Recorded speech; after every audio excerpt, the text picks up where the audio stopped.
I never thought I would become the kind of man who checked suitcases, reread old messages, or memorized airline schedules, yet there I was standing alone in our bedroom at 3 in the morning, staring at the empty side of the bed that still smelled like my wife's perfume, wondering how something so normal as a girls' trip had turned into the quiet collapse of my life. Because when Laura first told me she needed time away with her friends, I supported her without hesitation. I even encouraged it, telling her she deserved fun after years of routine, stress, and responsibility, and maybe that was my first mistake, mistaking distance for healing instead of what it really was, an opening, a door she walked through so easily while I stayed behind holding our life together, paying the bills, making excuses for her absences, defending her loyalty to people who raised their eyebrows and whispered behind my back. Because I believed in us, or at least I believed in the version of her I married, the woman who once cried at the thought of losing me, the woman who promised forever with trembling hands and tearful eyes, and that promise echoed in my head every time she packed another suitcase, smiled too brightly, kissed my cheek too quickly, and disappeared for weeks at a time under the same harmless phrase, "It's just a girl's trip," until those trips stopped feeling like vacations and started feeling like rehearsed lies. Because girls' trips don't require secret phone calls taken on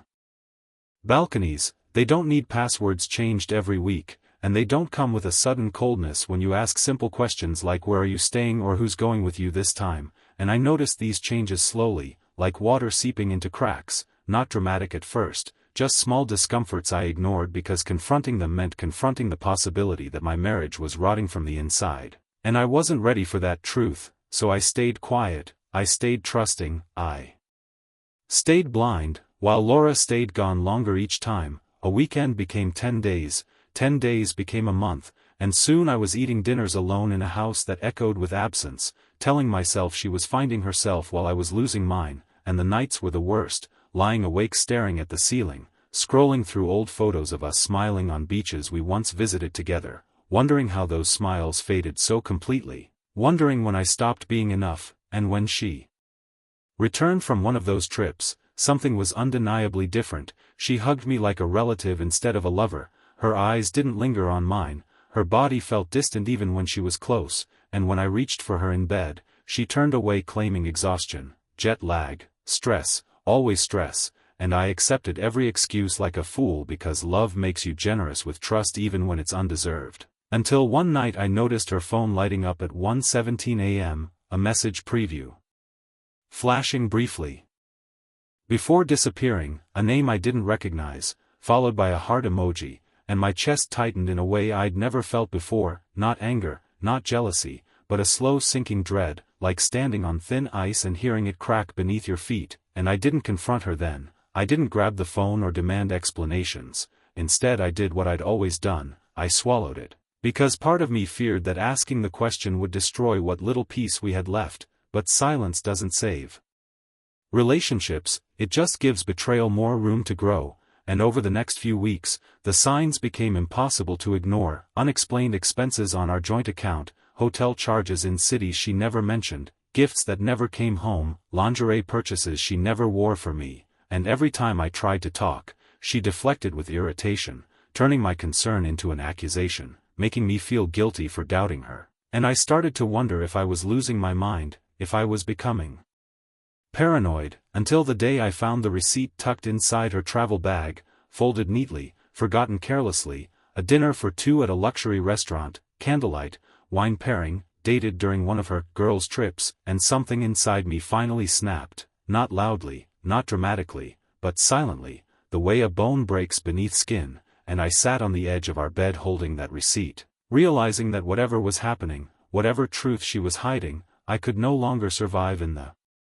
dark.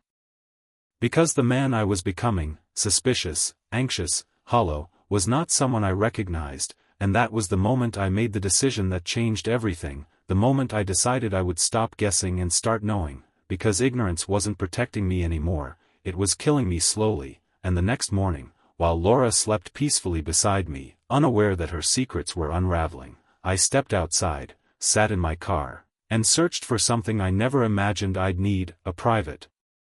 investigator, my hands shaking as I scrolled through profiles, reading words like discreet, confidential, results, feeling both ashamed and desperate, because hiring someone to spy on your spouse feels like admitting failure, but it also feels like reclaiming control. And when I finally made the call, when a calm voice answered and assured me they could help, I felt an unexpected sense of clarity. Like the fog had lifted just enough for me to see the path ahead, even if I didn't like where it might lead. And as I hung up the phone, staring at the sunrise breaking over the quiet street, I knew one thing for certain: my wife's girls' trips were not what she claimed, and whatever the investigator uncovered would either save my marriage or end it forever, because lies can survive trust, but they cannot survive truth. And as I walked back into the house, past the woman I still loved but no longer recognized, I had no idea that this was only the beginning, that the months ahead would expose secrets so calculated and betrayal so deep they would redefine everything I thought I knew about love, loyalty, and myself. And if you think this is where the story peaks, trust me, it doesn't, because what I discovered next forced me to make a choice no husband ever wants to face, a choice between holding on to a lie or walking into a truth that would change my life forever. When the investigator called me 3 days later and said he had enough to meet in person, I knew my life was about to split into a before and an after, because no one asks you to sit down unless the truth is heavy. And as I drove to his office, my hand stayed locked on the steering wheel so tightly my knuckles burned, my heart racing not with hope but with dread, because part of me still wanted to be wrong, still wanted this to all end with an apology and an explanation that made sense. But the look on his face when I walked in told me fantasies were over, and as he slid a thick folder across the desk and opened a laptop, I felt something inside me go numb, not angry, not sad, just empty, because emptiness is what happens when your worst fears become organized into dates, times, locations, and evidence. And he spoke calmly, professionally, explaining that Laura's girls' trips weren't trips at all. They were relocations, carefully planned months-long stays split between cities, where she maintained parallel lives, apartments rented under a friend's name, gym memberships, grocery receipts, and schedules. That didn't include me. And then he showed me the photos, her laughing in hotel lobbies, holding hands with men I'd never seen, kissing one openly on a beach I once promised to take her to, and I stared at those images feeling like I was watching someone else's marriage implode, because the woman in those photos looked alive in a way I hadn't seen in years, and that realization hurt more than the betrayal itself.